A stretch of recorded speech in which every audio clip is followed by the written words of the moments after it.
Hello everyone and welcome back to another video. During this video I'll be showing you how you can make your own farm in Unity, and that will be similar to how Minecraft does its farming. So something like having a dirt or a block under your farm where you will be planting your farm essentially, and then you need to be harvesting your farm. You can see that I'm actually using a cube and some cylinders to show the actual farm, and then if I were to go and collect it, you'll see that I'm able to collect the farm or the crops or whatever you want to call them. You can see that I'm able to track the number that I am collecting. You can see the farm regrowing. So in essence, what we're going to be doing is the actual growing of the farm. So the actual crop, as you can see, the cylinders growing by time slowly, and also the harvesting or gathering of the farm. So let's get to it. The first thing that we're going to need is creating the actual farm. So that will be adding a cube and then some cylinders on top. In my case, you can obviously do something different, a bit more interesting than what I do.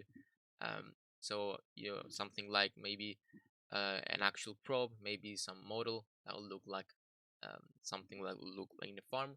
And then once you do that, the actual crops themselves or the farm doesn't have anything on it. The only part in my case that has script on it or some functionality is the actual dirt, and you can change it to actually include the script onto the crop as well, so the harvesting script. So whenever you click on those, you will actually collect them as well.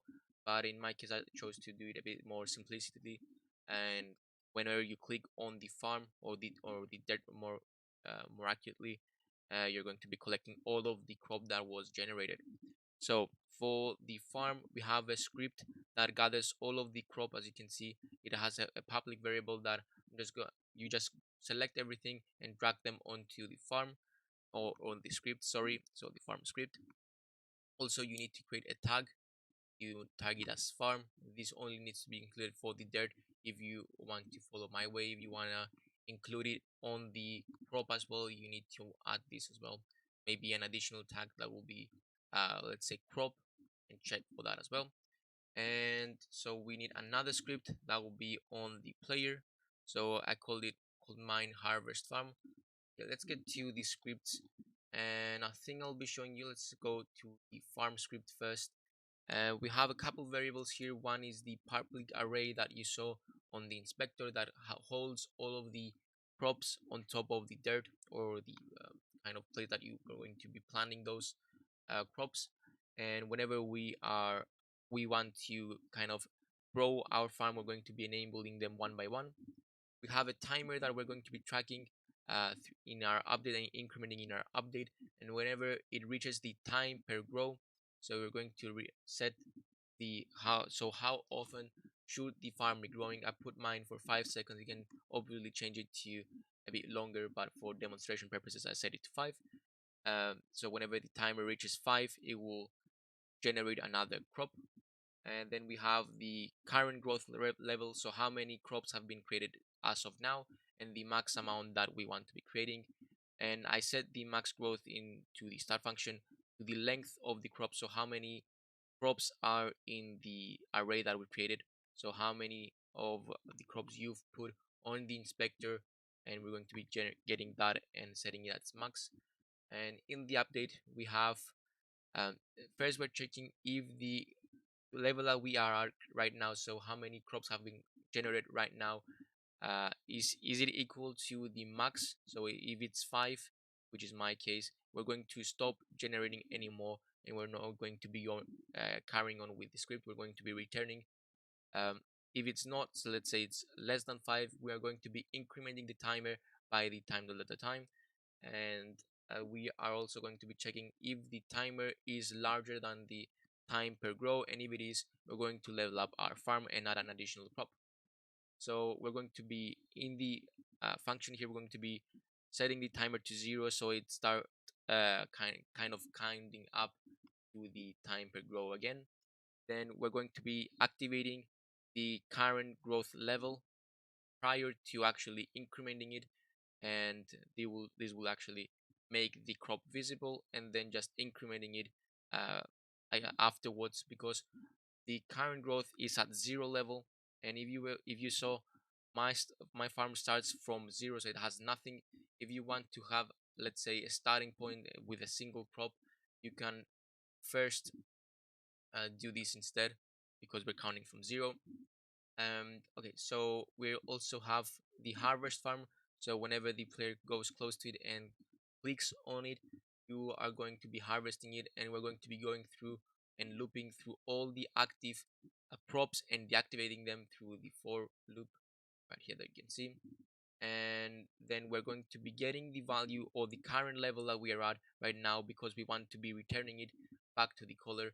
Because in my case, I'm just kind of storing numbers, and you're going to be seeing how I did it in this script in just a second.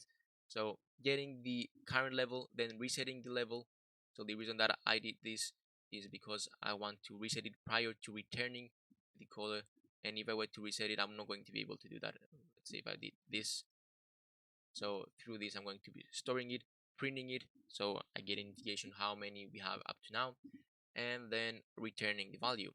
So let's have a look at the farmer's farm script that we have here, and where the harvest script that we have here, as you can see, it's public, and we're going to be calling it from this script right here. So the way that I've kind of scripted, we are going to be using a box collider to kind of know the range of the player. You can see this box that I have right here, and I have basically a separate game object within the player, so a child of it. And we are going to be setting it is trigger, and this will work as our range. And we're going to be checking whenever the object that is entering, so let's say we're moving closer to um, this object, whenever we get inside of it, so now whenever the collider hits this object, we're going to be checking if it's a farm. So we have an on trigger, and we're going to be checking if it's a farm. If it is, we're going to be trying to get a component out of it. We're going to be trying to get the component of basically the script. So we're going to be trying to get a component of farm script, and this will populate the variable that we have here. We're going to be using this when we press our mouse, or whatever you want to be using as an input. I've used the mouse down uh, for my input to be doing our stuff, and vice versa. Whenever we are exiting, we're just going to be setting it to null. So let's have a look at how this actually works. We have, as I said, the farm variable that is of farm script type, and we also have the number of farms collected, and you can think of this as basically how many crops have been collected. Maybe farms is not the correct word, but you get the idea. And you can think of it as Minecraft. When you are breaking something and getting it, you're incrementing a value in your inventory, and this is like that. So in the update, we're going to be checking if the mouse is not down, or if the farm variable is empty. So if the farm variable is empty, it means that we have no farm in range, thus we're going to be getting out of this function. And if the mouse is not pressed, we don't care, we don't have the input of the player. That means that we don't care about the rest of the code, so we're going to be returning. And you can think of it as um, well, the more traditional way of actually scripting this will be using this kind of method, having if statements within if statements. And by reversing, we can see that in this case, you can see that I'm checking if the button is pressed, and if the farm exists. Then we're checking for positive values essentially, and above here we're going to be checking for the opposite. And this avoids the need to kind of nest if statements within one another, and this is why I chose this way.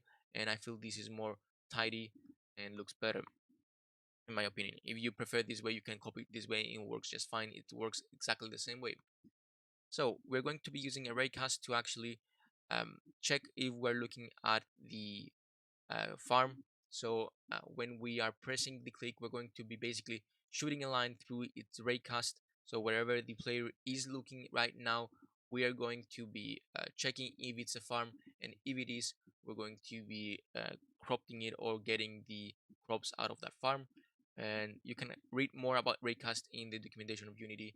But basically, we're going to be shooting a line from the player's position towards the direction that the player is looking, and we're going getting information out of the ray head, which is basically a way for you to get information out of the raycast. And this will be like the game object transforms, distance that the line has traveled, etc. There are a lot of information that you can get out of this, and also specifying how far should this line be going. I set it to 5 because I don't want it to go way too far. And so this will be returning true if the raycast has hit something, and if it didn't, it will return false. So I'm going to be checking if it didn't hit something. I'm going to be returning and avoiding the need to carry on with this one.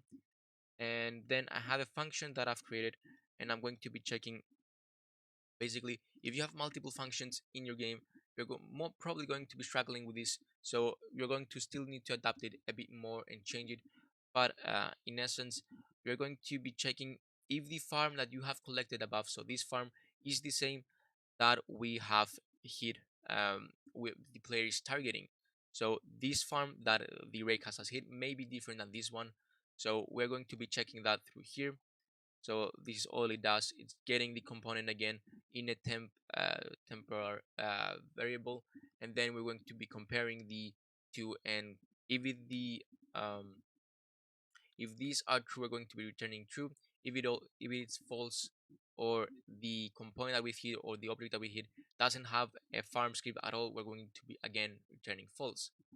And we're going to be checking for the result. If it's false, we're going to be getting out of this um, function. If it's true, we're going to be carrying on and just trying to harvest and call the function that we have here.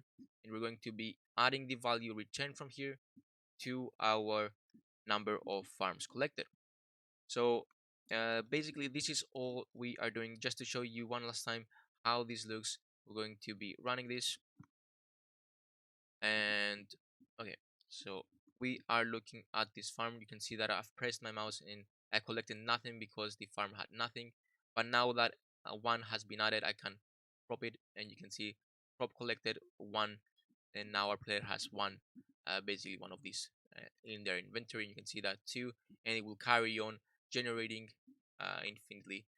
One thing that I forgot to mention is that if you don't want the crops to be stacking like kind of a tree and be in place and kind of slowly growing like Minecraft, you can do something a little different and instead stack all of the crops on one another and create different sizes for, let's say, make the first one smaller, the other one a bit smaller, etc., and change the size of each one of these. And by if you were to go onto the script that we have right here, whenever we are leveling up our farm, you can deactivate the previous one and activate the new one, and that will seamlessly create that illusion of growing. And all you do is just change the crop that is activated, so have like different levels, and have like one that is small, one that is slightly larger, one that is the first one, let's say, that will be very small, etc. And just deactivating the first one, going on the next level, etc., will create a kind of effect that looks like the crop growing. Obviously, you can have model that will be like these seeds growing, uh, and have like the basic seed, then have a slightly growing, etc. And all you have to do is just deactivate the first one and activate the new one. So that is how you would create that kind of Minecraft effect, that you have the baby seed, the slightly bigger seed, and it goes on up to the maximum where you can crop it. And like Minecraft, for example, you can't actually get the crop even until it's actually fully grown. So you can actually set that in here as well. So whenever you harvest it, you can have like an extra if statement that if it's actually um, at the maximum level, then you can only crop it, um, and harvest it. So that is it. If you want to make it look like Minecraft, and I bet like a lot of you might want to do that, so that is why I've included it. Thank you for watching. Hopefully you found this video useful. If you did, make sure to like and subscribe onto the channel. If you have any questions or any recommendations for a video, please comment them below. Thank you for watching. Have a good rest of your day, and goodbye.